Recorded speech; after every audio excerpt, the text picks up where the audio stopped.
একটা গোধূলি লগ্ন, অথচ আপনি সেদিকে মনোযোগী না হয়ে আমার দিকে মগ্ন কেন? না না, আসলে আমি কনফার্ম হচ্ছিলেন আপনি কনফার্ম হচ্ছিলেন, আপনি আমাকে ধাক্কা দিয়ে মাটিতে আমি লুটিয়ে পড়ে আছি আর আপনি এটা কনফার্ম হচ্ছিলেন।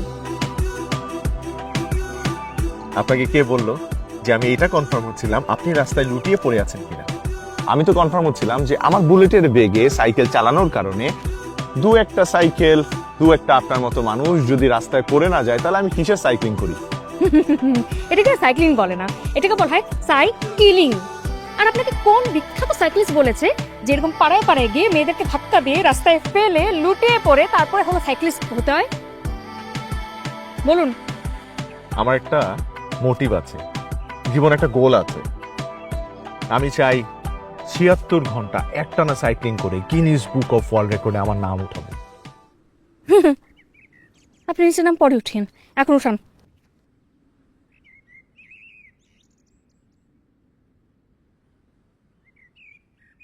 এই ওটারা সাইকেল উঠাতে বলি নেই, আমাকে উঠান। ধরেন।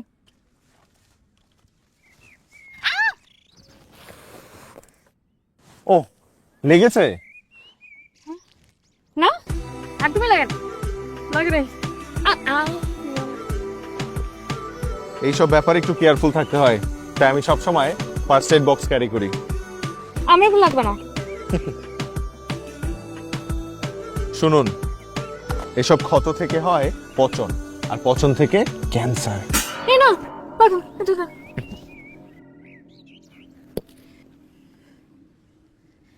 আস্তে আস্তে দিন, হ্যাঁ একদম এত কথা তো করে।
ব্যাপার, এবার ফিরে আসার পরে এত খুশি ব্যাপারটা কি? হয়ে গেছে। হয়ে গেছে? কি হয়েছে? প্রেম। প্রেম হয়েছে? কিভাবে? ধাক্কা মা, জাস্ট একটা ধাক্কা। ধাক্কা খেয়ে ধাক্কা খেয়ে হোক আর যেভাবে হোক, আমার মেয়েটার যে একটা প্রেম হয়েছে, এটাই তো বড় কথা। অনেকদিন থেকে আমার একটা পাহাড় কেনার শখ, কিন্তু কিরে তিরিংবিরি, সারাদিন খালি বনে জঙ্গলে পাহাড়ে এখানে সেখানে তিরিংবিরি করে বেড়ালেই হবে? আর কিছু করতে হবে না? বয়স কত হলো বাবা? হ্যাঁ 25। 18। 18? আচ্ছা ঠিক আছে, 18 হোক আর 25 হোক, বিয়ের বয়স তো হয়ে গেছে নাকি? শোন, আমার বন্ধু শরাফত, ওর ছেলে বাইরে থেকে পিএইচডি করে এসছে, ব্যবসার সব দায়িত্ব নিয়ে নিয়েছে। এখন তুই শুধু মত দিলেই হবে। কি ঠিক বলেছি না? তুমি ওর মতটা জেনে নিও। বিয়ের বয়স হয়ে গেছে, এরপর কিন্তু তোর পালা। খেয়াল রাখিস। অনেকদিন থেকেই আমার একটা পাহাড় কেনার শখ, কিন্তু পাহাড় সেদিকে আচ্ছা বাদ দে, অন্য কি হয়েছে তুই চুপ কর। মা, আমি একটা জিনিস বুঝি, প্রত্যেকটা প্রেম কাহিনীর মধ্যে এই বাবাদের বন্ধুর ছেলে কিভাবে এন্ট্রি নেয়। আমার প্রেম কাহিনীর মধ্যে কিন্তু আমি কোনো বন্ধুর ছেলেকে এন্ট্রি নিতে দেবো না। দরকার পড়লে আমার বয়ফ্রেন্ড আমাকে ছাকা দিবে, আমি ছাকা খেয়ে দেখা হয়ে যাবো। এক্স্যাক্টলি। আমাদের এই গল্পের মধ্যে কোন রকম বন্ধুর ছেলের আমরা হতে দেব না। একদম না। সোনাটা কি সুন্দর প্রেম করে এসছে। খোলা আকাশের নিচে সবুজ গাছগাছালির মাঝখান দিয়ে যখন আমরা সাইকেল চালিয়ে যাই, তখন আমাদের প্রকৃতির সাথে প্রেম হয়, বন্ধুত্ব হয়, বন্ডিং হয়, আমাদের পেশি সুগঠিত হয়, আমাদের সকল দুশ্চিন্তা কেটে যায়, ঝরে যায়, এবং সবচেয়ে বড় কথা আমাদের শরীরের বাড়তি মেদ কেটে যায়। তা এই মেদটা কাটে না কেন? এগুলো আমি বইয়ে পড়েছি, আমার অভিজ্ঞতা নেই, বইয়ে পড়েছিলাম। আমার লজ্জা হয় তোর উপর। We are cyclist man, we are proud to say it. আমরা এক জেলা থেকে আরেক জেলায় সাইকেল চালিয়ে যাই। তুইও আমাদের সাথে যাস, কিন্তু কিভাবে? লোকাল বাসে চড়ে। আমার মতন আধা ভাঙা ঘাড় নিয়ে আমি এত দূর সাইকেল চালিয়ে চলে আসলাম, আর তোর মতন সুস্থ স্বাভাবিক একটা ছেলে যে সাইকেলই চালাতে পারে না। এই তোর লজ্জা করে না? তুই পুরুষ মানুষের সাইকেল চালাতে পারিস না? ঠিক, তুইও কিছু বলবি বল। তাদের এত জ্ঞান না দিয়ে নিজের ভুঁড়ি আগে কমা, পরে জ্ঞান দিতে আসিস। বাট বোবা কথা বলছে। তাহলে আজকে আমাকে সেই গল্পটাই বলতে হবে, যে গল্পটা আজ পর্যন্ত আমি কাউকে বলিনি। আমার জন্ম হয়েছে সাইকেলের উপরে। কি? আমার দাদা সাইকেল চালিয়ে যখন বাজার থেকে ফিরছিল, তখন হানাদার বাহিনীর গ্রেনেড এসে চাকাটার উপর পড়লো, বুম! প্রথম চাকাটা উড়ে গেল। তোর দাদা মারা গেল? তাহলে কি আমার বাবার জন্ম হলো? ও বিয়ের আগের কথা বলছি। হ্যাঁ, আমার দাদা এক চাকার উপরে সাইক্লিং করে করে সার্কাসের মতো বাড়িতে ফিরে এসেছিলেন। এখন তোরা প্রশ্ন করতে পারিস আমি কেন সাইকেল চালাতে পারি না। কেন পারিস না? আমার মা ভয় পেয়েছিল, আর দাদা হয়তো এক চাকার উপর ভর করে ফিরতে পেরেছিল, কিন্তু আমি যদি গ্রেনেড হামলার শিকার হই আর আমার যদি প্রথম চাকাটা উড়ে যায়, তাহলে এক চাকার উপর ভর করে আমি যদি কোনোদিন বাড়িতে ফিরতে না পারি এই শরীর নিয়ে, তাই আমার সাইকেল চালানো শেখা হয়নি।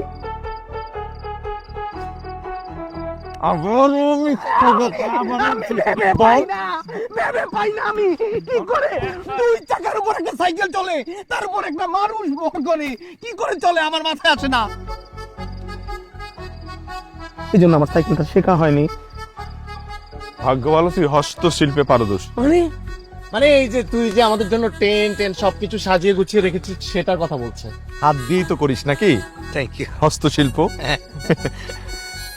হ্যাঁ ফারশাদ, চিন্তা করেছি আগামী বছর বার্থডেতে তোকে একটা সাইকেল গিফট করব। যেই সাইকেলের উপর আমার ছেলের জন্ম হবে,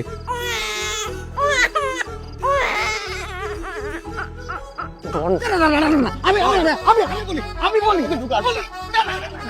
মা মা মা শোনা রে মা।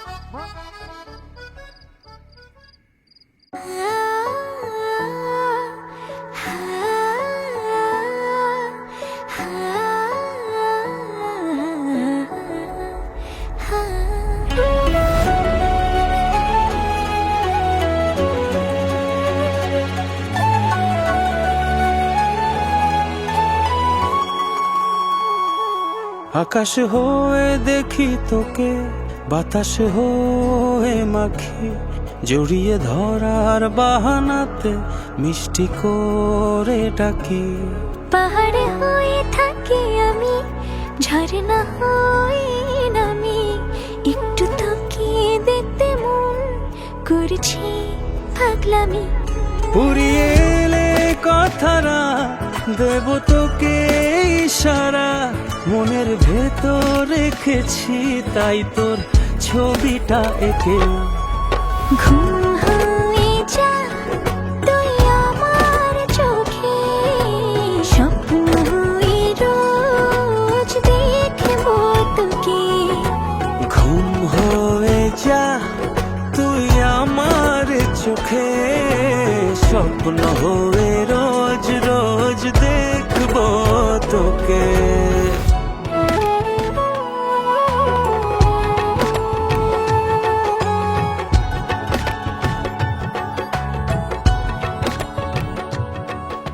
এভাবে গাছের আড়াল থেকে একজন সুন্দর মেয়েকে চুপি চুপি দেখা কি বলে জানেন? কি বলে? কারচুপি। কারচুপি।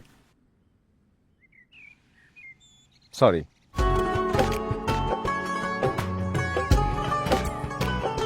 ওকে, আমি আসলে যে নাকি নিজের দোষ নিজে স্বীকার করে ফেলে তার উপরে বেশিক্ষণ রেখে থাকতে পারি না। তাহলে আমি পল্লব। আমি Pushpa. Nice to meet you. Same here. Pushpa, আপনার নামের স্বার্থগত এবং অর্থগত দুটো দিকই একদম ঠিকঠাক। পুষ্প, আপনার নামটা যেমন ফুলের মতো, আপনি দেখতেও ফুলের মতো। তাই না? আপনার কথা শুনে কি মনে হচ্ছে জানেন? কি? আপনি ৭৬ ঘন্টা একটানা সাইক্লিং করে গিনেস বুকে আপনার নাম উঠাতে না পারলেও ৭৬ সেকেন্ডে কিন্তু ঠিকই একটা মেয়েকে প্রেমে ফেলতে পারবেন।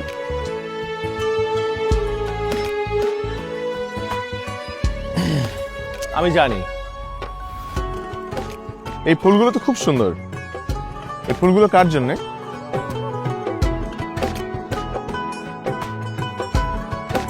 এই ফুলগুলো খুব স্পেশাল একজনের জন্য।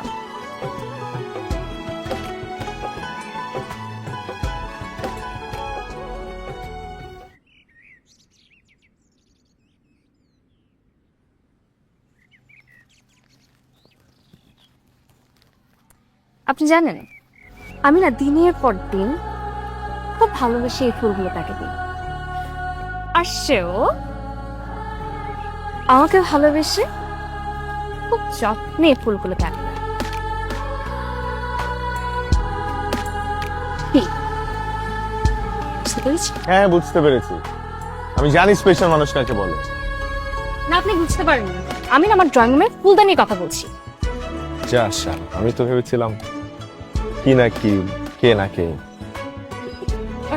তাহলে তো আপনার ফুলদানি বেশ লাকি, কারণ সে প্রতিনিয়ত আপনার কাছ থেকে নতুন নতুন ফুল পায়। এখন তো মনে হচ্ছে আপনার ড্রয়িং রুমের সেই ফুলদানিটা হলেই পারতাম। হতে চান নাকি আমার ড্রয়িং রুমের ফুলদানি? চাই তো। প্রসেসটা কি? এত তাড়াতাড়ি প্রসেস বলা যাবে না, এখন আমাকে বাসায় যেতে হবে। ঘুম হয়ে যা তুই আমার চোখে, স্বপ্ন হয়ে রোজ দেখবো তোকে। ঘুম হয়ে যা তুই আমার চোখে, স্বপ্ন হয়ে রোজ রোজ দেখবো তোকে।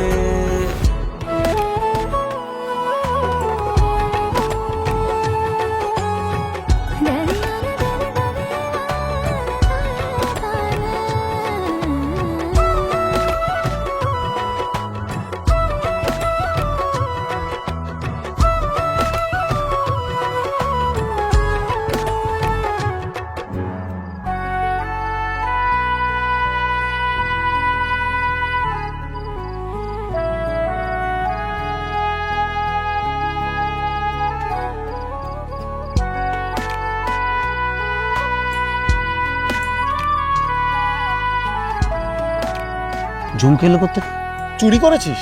না। তাহলে কোরিয়ান মুভির মতো একটা মেয়ে সাইক্লিস্টের সাথে আমার ধাক্কা লাগলো। মেয়ে সাইক্লিস্ট, ওয়াও। তারপর আমরা দুজন পড়ে গেলাম। মেয়েটা নিশ্চয় তোর কোলে পড়েছে? রাস্তায় পড়েছে। এইখানে কোরিয়ান মুভির ঝামেলা। এটা যদি বলিউড মুভি হতো, সুন্দর মতো একটা মখমল বিছানা থাকতো, হ্যাঁ, সবুজ ঘাসের মধ্যে 4-5টা গড়াগড়ি খেতে খেতে একটা ক্রিম রোল হতে পারতো। কোরিয়ান মুভির সমস্যা হচ্ছে সংঘর্ষ ঢুকিয়ে দেবে। গান হতো কিন্তু। আরে বাবা, তোদের আজের কথা বাদ দে, তারপর কি হলো বল না। তারপর আমরা দুজনের দিকে তাকিয়ে থাকলাম অপলক দৃষ্টিতে। আমি মেয়েটার দিকে মুগ্ধ হয়ে তাকিয়েছিলাম। অপরূপ সুন্দর একটি মেয়ে। যে কোনো ছেলেই এই মেয়ের প্রেমে পড়তে বাধ্য। আমিও পড়ে গেলাম। তুই প্রেমে পড়েছিস? ক্লাইম্যাক্স তো জমে গেল। আর সেই ক্লাইম্যাক্স অনুযায়ী তোর সাথে ওই মেয়ের আবার দেখা হওয়ার কথা। দেখা হয়েছিল ফুলটা ফেরত দিসনি? না, ইস, এই ক্লাইম্যাক্স নষ্ট হয়নি। ক্লাইম্যাক্স আমি এখনো বজায় রেখেছি, কারণ আমি সিদ্ধান্ত নিয়েছি যে এই দুলটা খুব স্পেশাল একটা দিনে আমি মেয়েটাকে ফিরিয়ে দিব।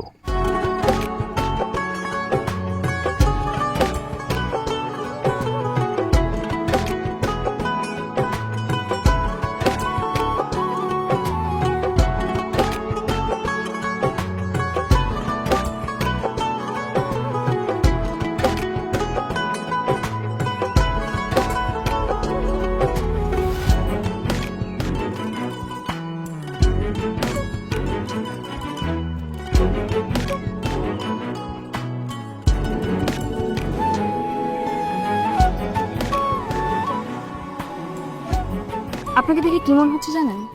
কি? আপনি এখানে সাইক্লিং করতে আসেননি, এসছেন প্রেমিকা খুঁজতে। কি? আমি কিন্তু ঠিক বলেছি। আমার কি মনে হয় জানেন, আপনি সাইক্লিস্ট না হয়ে প্রেমিক হলে ভালো হতো। তো প্রেমিকা পেলেন?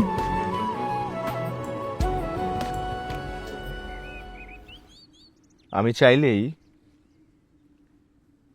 যে কাউকে প্রেমিকা করে নিতে পারি, কিন্তু আমি সেই সকল প্রেমিকদের মতো নই যারা জনে জনে বিব্রত করে বলবে ভালোবাসি।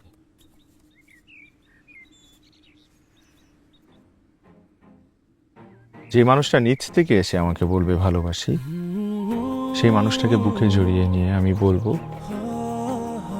আমিও ভালোবাসি।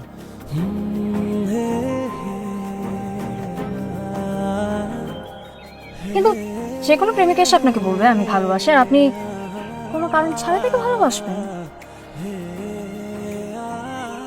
ভালোবাসা এমন, ভালোবাসা কোনো সমীকরণ জানে না, ভালোবাসা কোনো নিয়ম মানে না,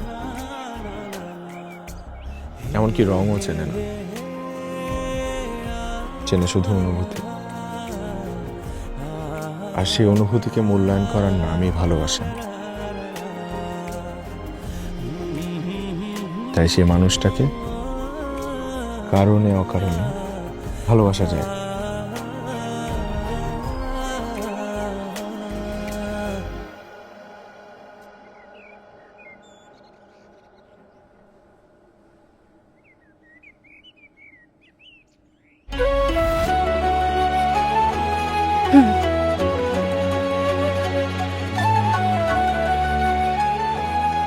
তাহলে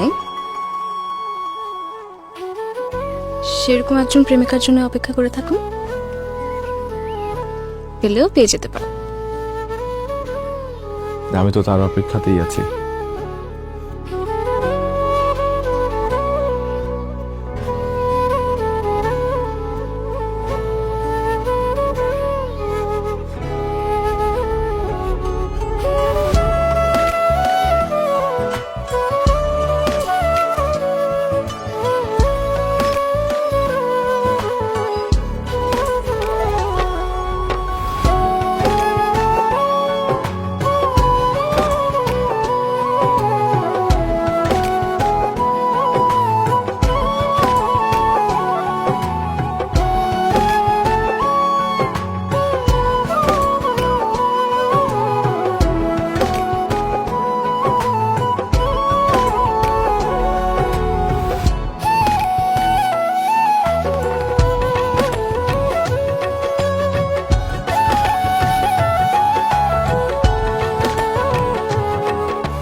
গুড মর্নিং। Good morning. বসো না। Thank you. কি ব্যাপার, আজকে আপনাকে অন্যরকম লাগছে? খুব সুন্দর করে সেজেছেন। Thank you. পরিপাটি, বিশুদ্ধ, টিপটপ।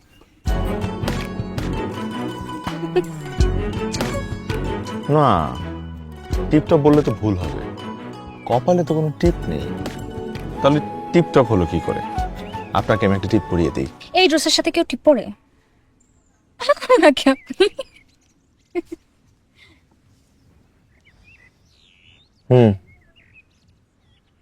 পাগল, একটু পাগলামি না হয় করলাম, তাতে দোষ কি?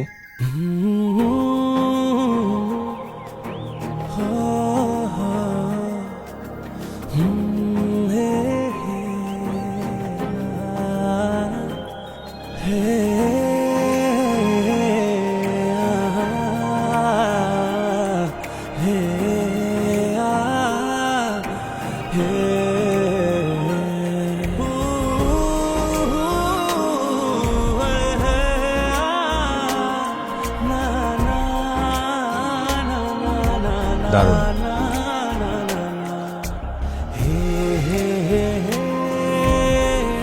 দারুণ লাগছে আপনাকে, সত্যি। দেখুন,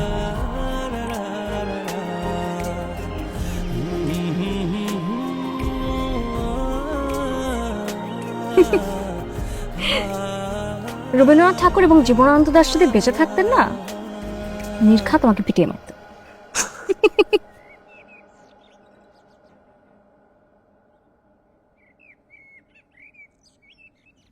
আচ্ছা, আমি না আপনাকে আমার একটা ইচ্ছের কথা বলবো আজকে। আমার না অনেকদিন ইচ্ছে যে আমার একটা সাইকেল পার্টনার থাকবে, আমরা একসাথে অনেক সুন্দর সুন্দর জায়গায় সাইকেলিং করে ঘুরে বেড়াবো। আমার যে সাইকেলের যে একটা বাস্কেট থাকবে না সামনে, ওটার মধ্যে একটা চায়ের ফ্লাস্ক থাকবে আর কিছু বিস্কিট থাকবে। আমরা মাঝে মাঝে একটু বিরতি নিব আর চায়ের মধ্যে চুবিয়ে চুবিয়ে বিস্কিট খাবো। সুন্দর মুহূর্ত না? এরকম সুন্দর মুহূর্তে প্রিয়জন পাশে থাকলে চা কেন, বিষ খেতেও ভালো লাগবে। আমার ফ্রেন্ডগুলো অনেক গাধা গাধা, একটাও সাইকেল চালাতে পারে না। কি দরকার? যে সাইকেল চালাতে জানে না তার কাছ থেকে জোর করে সাইকেলের আশা করার কি দরকার? আপনার পাশেই তো একজন সাইকেল পার্টনার বসে আছে, সাথে দুটো সাইকেলও আছে। আর ওই যে চা ভর্তি ফ্লাস্ক আর বিস্কিট, ওটা আমি কুড়িয়ে নিব। চলবে তো? চলবে না? আকাশ হয়ে দেখি তোকে, বাতাস হয়ে মাখি, জড়িয়ে ধরার বাহানাতে মিষ্টি করে ডাকি। পাহাড়ে হয়ে থাকি আমি, ঝর্ণা হয়ে নামি, একটু তাকিয়ে দেখতে মন করছি পাগলামি। পুরিয়ে এলে কথারা দেব তোকে ইশারা, মনের ভেতর রেখেছি তাই তোর ছবিটা এঁকে। ঘুম হয়ে যা তুই আমার চোখে, স্বপ্ন হয়ে রোজ দেখব তোকে। ঘুম হয়ে যা তুই আমার চোখে, স্বপ্ন হয়ে রোজ রোজ দেখব তোকে।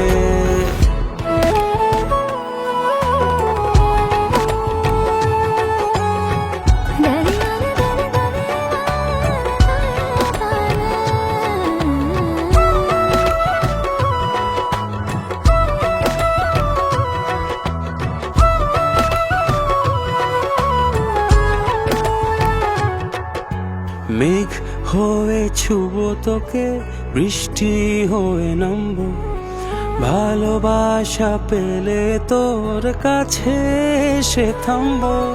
তোর কপালে হাতটা বলে আদর দিব খুব, দুজনের কোন শুটিগুলো আজ সবাই দেখো। উড়িয়ে এলে কথারা দেব তোকে ইশারা, মনের ভেতর রেখেছি তাই তোর ছবিটা এঁকে। ঘুম হয়ে যা তুই আমার চোখে, স্বপ্ন হয়ে রোজ দেখবো তোকে। ঘুম হয়ে যা তুই আমার চোখে, স্বপ্ন হয়ে রোজ রোজ দেখবো তোকে।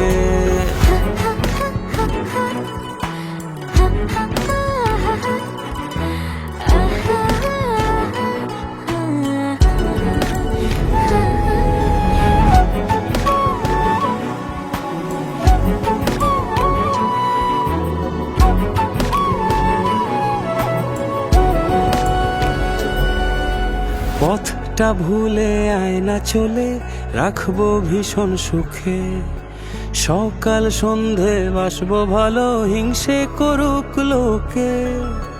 মন আকাশে তারা হয়ে জ্বলবো আমি রোজ, অন্ধকারে পথ দেখিয়ে রাখবো তোরই খোঁজ। উড়িয়ে এলে কথারা দেব তোকে ইশারা, মনের ভেতর রেখেছি তাই তোর ছবিটা এঁকে। ঘুম হয়ে যা তুই আমার চোখে, স্বপ্ন হয়ে রোজ দেখবো তোকে। ঘুম হয়ে যা তুই আমার চোখে, স্বপ্ন হয়ে রোজ রোজ দেখবো তোকে। আচ্ছা, যেহেতু একটু প্রেম টেম করতেছি, একটু একটু প্রেম না বেশি। ওকে, এখন একটু কেনাকাটা তো করতে হবে। তুই তো বুঝবি, বয়ফ্রেন্ডের সাথে দেখা করতে যাবো, সেখানে সেজে গুজে যাবো, সেটা তো আর আমি বাপের থেকে টাকা নিয়ে যাবো। এই অবশ্যই না। এক্স্যাক্টলি। আমাকে একটু বিকাশে সম্মানী করে দেন please please please please please. আচ্ছা দিচ্ছি, একটু বেশি করে দিস।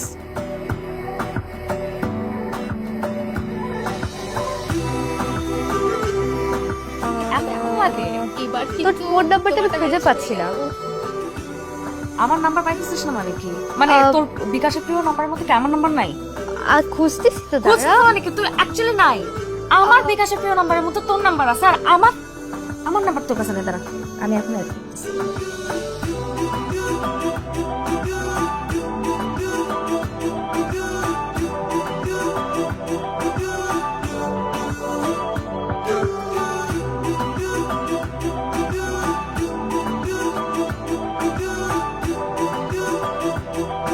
এইটা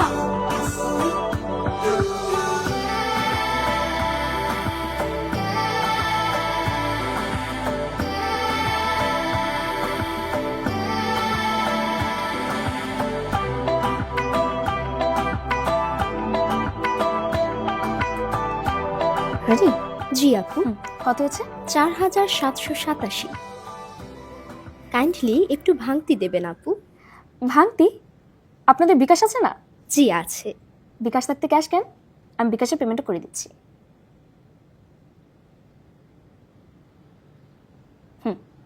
গেছে। Thank you.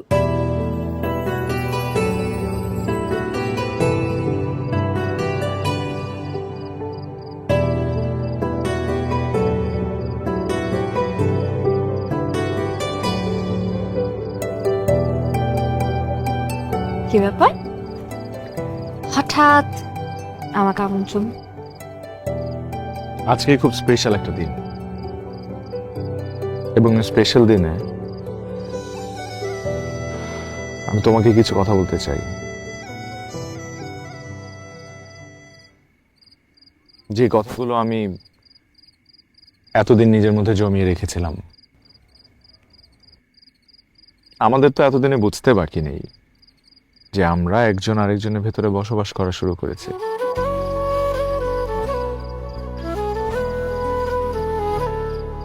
তাই আজকের এই বিশেষ দিনে আমি আমার বিশেষ মানুষটাকে একটা সারপ্রাইজ দিতে চাই। সারপ্রাইজ?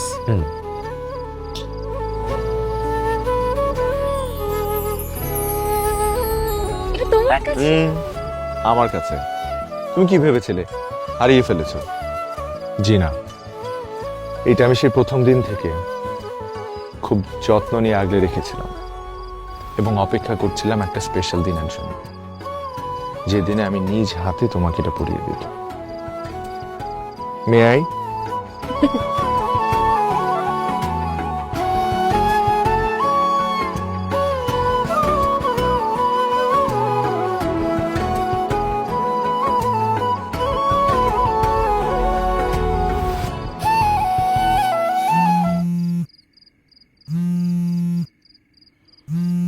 একটু।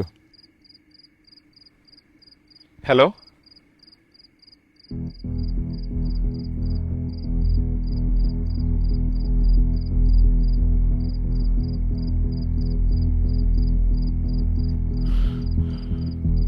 আচ্ছা ঠিক আছে।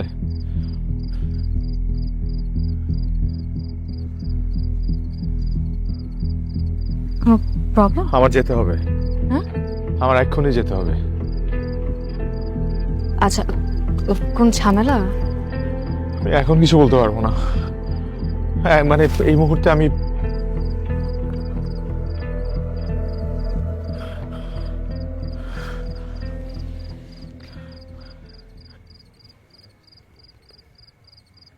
আমাদের আবার কবে দেখা হবে?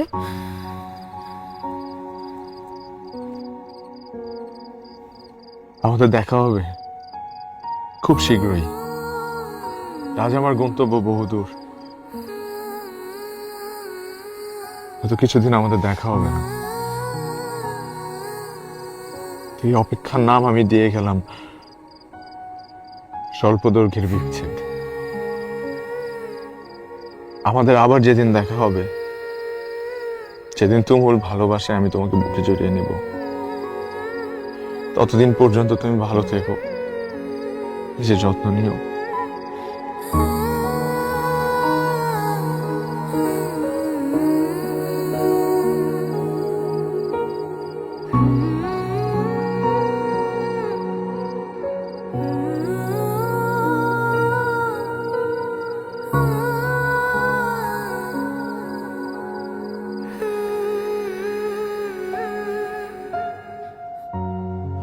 বাবা, বাবা, বাবা, এই যে আমি চলে আসছি। বাবা, তোমার কি হয়েছে? হুট করে তুমি আপু, হুট করে এরকম অসুস্থ হয়ে গেলে কেন বাবা? কি হয়েছে বাবা? কি ব্যাপার আপু, তুমি আমাকে কিছু জানাওনি কেন? বাবা কতদিন যাবত অসুস্থ? 7 দিন। শোন না, তুই তো ট্যুরে গেছিস, আর বাবা তো এরকম অসুস্থ আগেও হয়েছে। আমরা ভেবেছি বাবা সুস্থ হয়ে যাবে, এত খারাপ অবস্থা হবে আমরা কেউ বুঝতে পারি নাই। এই এই লাস্ট 2 দিন বাবার অবস্থা আরো খারাপ হয়েছে। ডাক্তার আমাদেরকে ডেকে বলেছে। কি বলেছে ডাক্তার? আমাদের মানসিকভাবে প্রস্তুত নেই।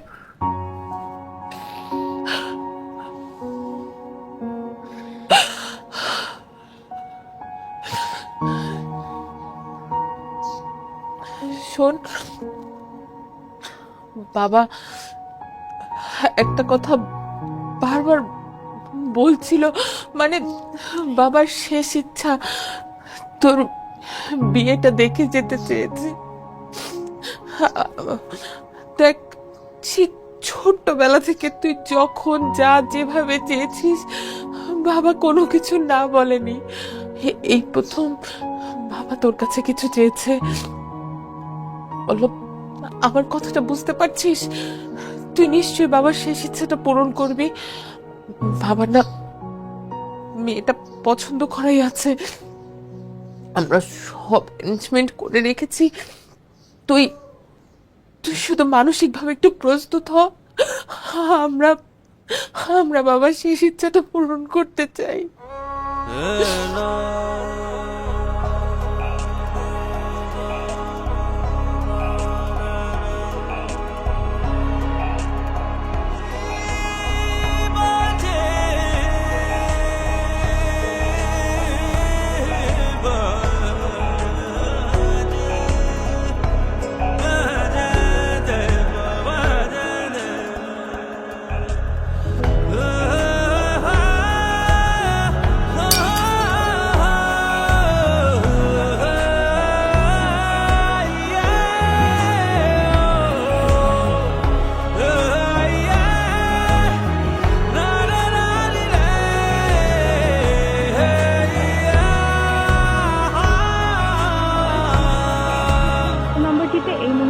সংযোগ দেওয়া সম্ভব হচ্ছে না।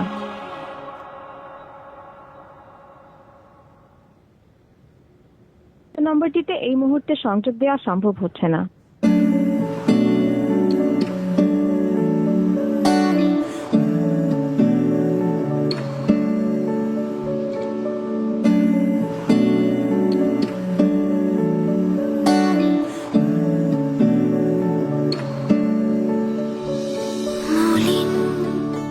এখনো মন বালিশে জুড়ে নাচন নালিশ করি গোপন, জানে না কেউ ব্যথার কারণ।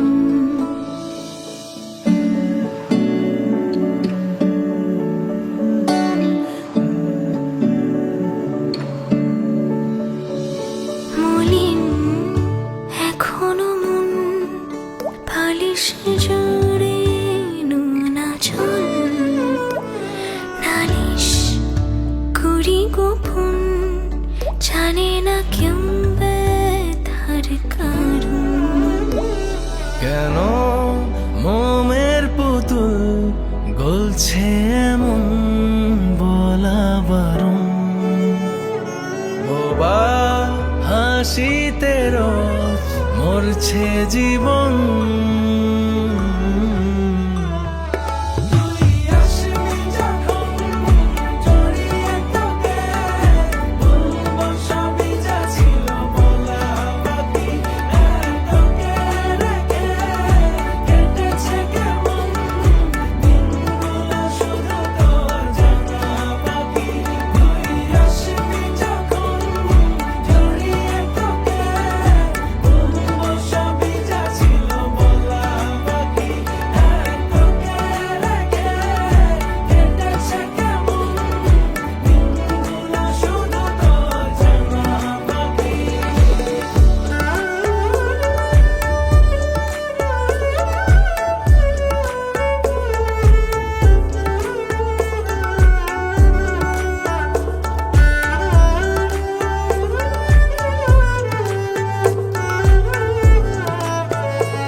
আমি আগে বুঝেছিলাম যে এই ছেলেটা আমার জীবনে বিপদ ডেকে আনবে।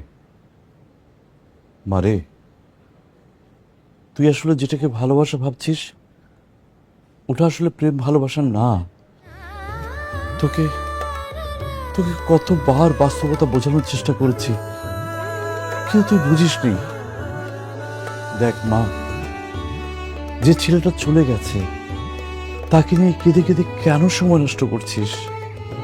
এখনো সময় আছে। যে ভুলটা তুই করেছিস সেটাকে শুধরে নিয়ে জীবনটাকে আবার নতুন করে শুরু কর। আমরা সবসময় তোর পাশে আছি।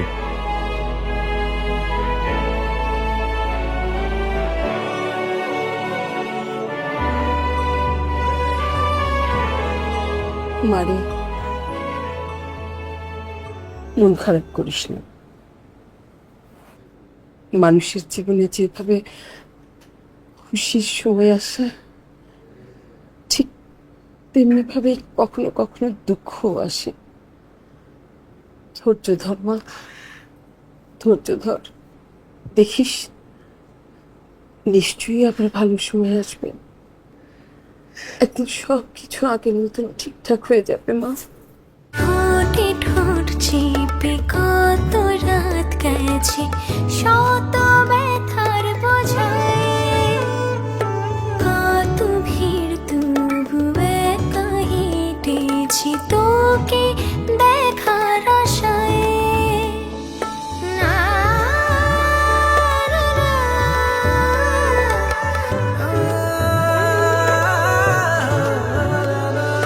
কত মানুষই কত কি বলে, ভুলে যাওয়াই ভালো।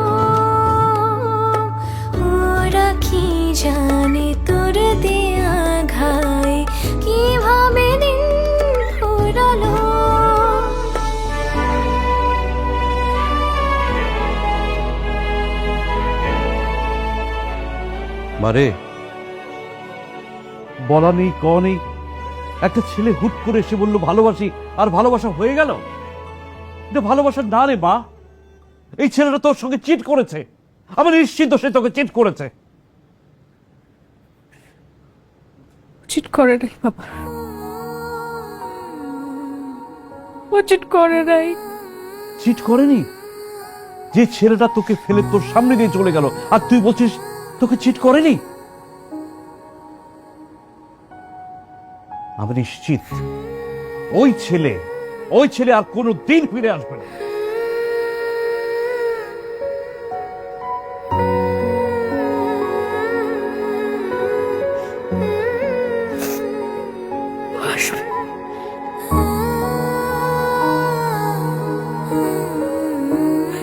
আসবে বাবা, আমার বিশ্বাস, আমার বিশ্বাস। মারে, তুই কেন বুঝতে পারছিস না? ও আর কোনোদিন ফিরে আসবে না। ওই ছেলেটা তোকে কোনোদিন ভালোবাসেনি, ভালোবাসে না, ভালোবাসবেও না। আমি গ্যারান্টি দিলাম। ওই ছেলেটা তোকে কিছু সময়ের জন্য স্বপ্ন দেখিয়েছে, আর কিচ্ছু না। মিথ্যে অভিনয় করেছে। এই, তোমরা ওকে বোঝাও। এই বাচ্চা মেয়েটা বুঝতে পারছে না, ওকে বোঝাও। আমি আর পারছি না।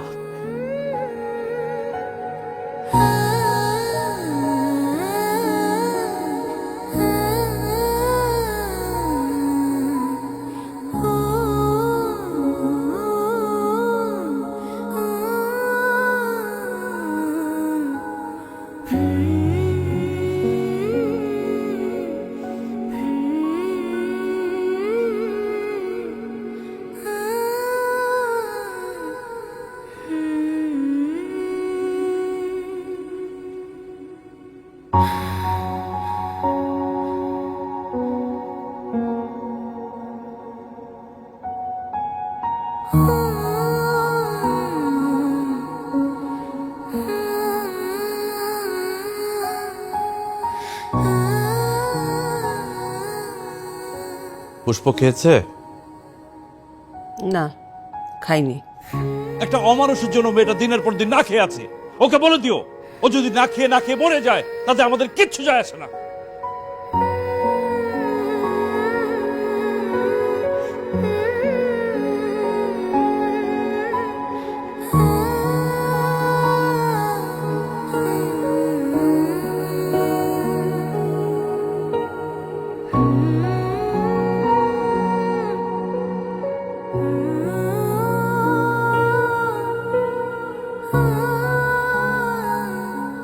খেয়ে নে মা, খেয়ে নে।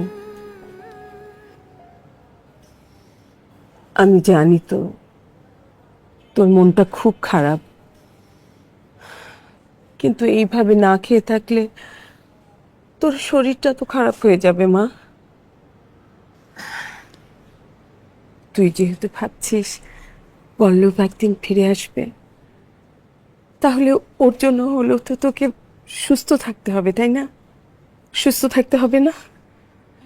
তাহলে খেয়ে নে মা। মা, পল্লব আসবে, আসবে না বলো মা। মা তুমি তো বলো না মা, আসবে না বলো। হ্যাঁ মা, আমারও মনে হচ্ছে পল্লব আসবে, আসবে মা।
মারে 5টা বছর তো কেটেই গেল, এখন একটু স্বাভাবিক হ, একটু ভালো থাক।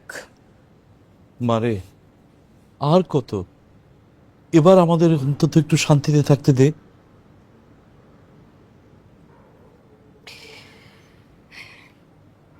আমি খারাপ আছি কে বলছে না? বিশ্বাস করো আমি অনেক ভালো আছি। আর বাবা, তোমরা যেন শান্তিতে থাকতে পারো ওটার জন্যই আমি একটা ব্যবস্থা করেছি। তোমাদেরকে না আসলে বলা হয় নাই, আমি একটা অনাথ আশ্রমে চাকরি নিয়েছি।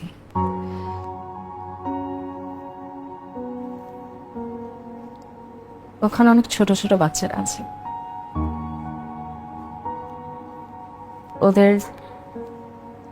ওদেরকে আমি লেখাপড়া করাবো, ওদের সাথে খেলাধুলো করব, খাওয়াবো, সবসময় ওদের সাথেই থাক, অনেক আনন্দে কাটবে আমার সময়গুলো বাবা। ওই ছেলেটার কথা ভেবে সারাটা জীবন তুই অনাথ আশ্রমে কাটিয়ে দিবি?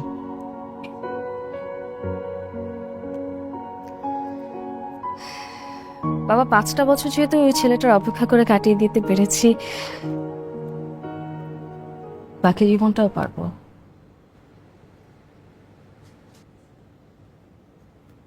মানে তুই যেভাবে ভালো থাকবি এটাই আমরা সবসময় চেয়েছি, এটাই আমাদের চাওয়া। তুই ভালো থাকিস মা। তুমি কেঁদো না বাবা, আমি অনেক ভালো থাকবো, বিশ্বাস কর।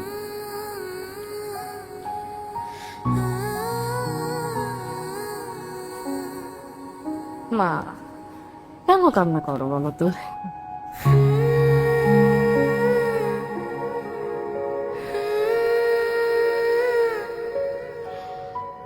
আমার রুহিল বাবার কি হয়েছে রে? সবাই তো ছুটি পেয়ে বাসায় চলে গেছে, আমার রুহিল বাবা কেন এখানে মন খারাপ করে একা বসে আছে? আমাকে কেউ নিতে আসেনি। তোমাকে কেউ নিতে আসেনি? তাহলে আজকে আন্টি তোমাকে নিয়ে যাবে। আচ্ছা চলো, এবার আন্টি তোমাকে বাসায় নিয়ে যাবে।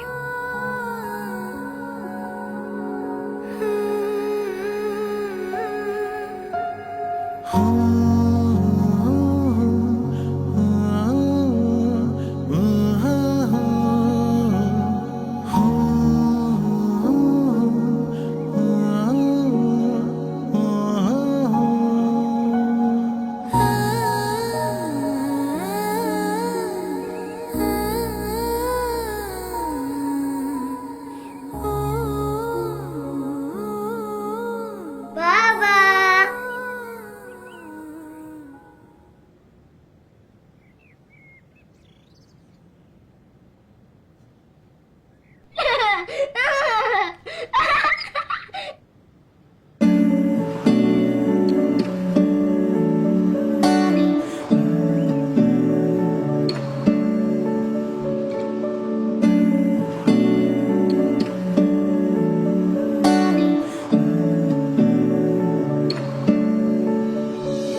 মলিন এখনো মন বালিশে জুড়ে নোনা ঝন, নালিশ করি গোপন, জানে না কেউ ব্যথার কারণ।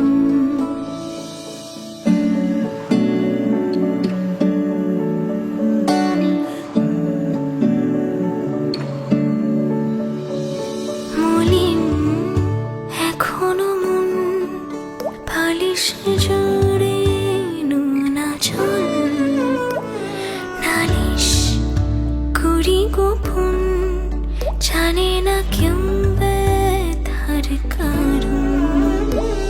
কেন মোমের পুতুল গলছে এমন বলা বারণ, বোবা হাসিতে রোজ মরছে জীবন।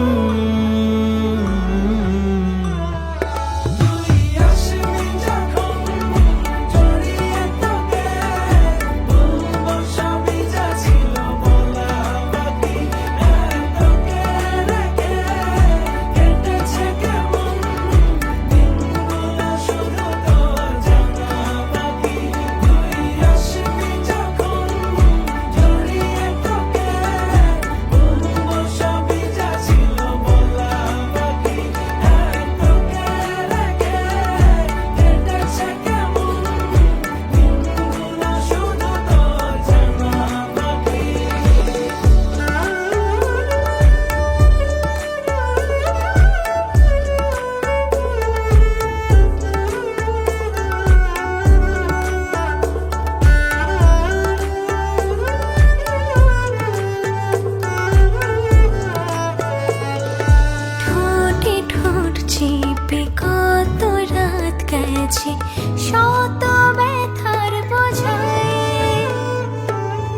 পাখি জানে তোর দেয়া ঘায় কিভাবে দিন ফুরালো।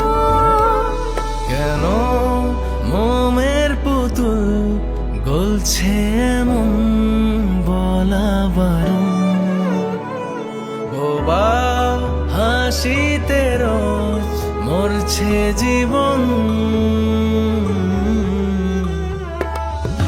জীবনের কঠিন বাস্তবতা পল্লবকে মেনে নিতে হয়েছে, কিন্তু বিবাহের পর থেকে পল্লব একটি বারের জন্য পুষ্পকে ভুলতে পারেনি। ধীরে ধীরে মানসিক ভারসাম্যহীন হয়ে পড়ে পল্লব, আর তাই পল্লবকে ছেড়ে পল্লবের জীবনসঙ্গী বিদেশের মাটিতে নতুন বিবাহ করে আবার নিজের জীবন গুছিয়ে নেয়। আর পল্লবের একমাত্র ছেলের আশ্রয় হয় অনাথ আশ্রমে। ভালোবাসা হয়তো এমনই, শত বিচ্ছেদেও ভালোবাসার মানুষকে কখনো ভুলে থাকা যায় না। সারা জীবন আবেগ আর অনুভূতি হয়ে জড়িয়ে থাকে প্রেমেরই পরশে।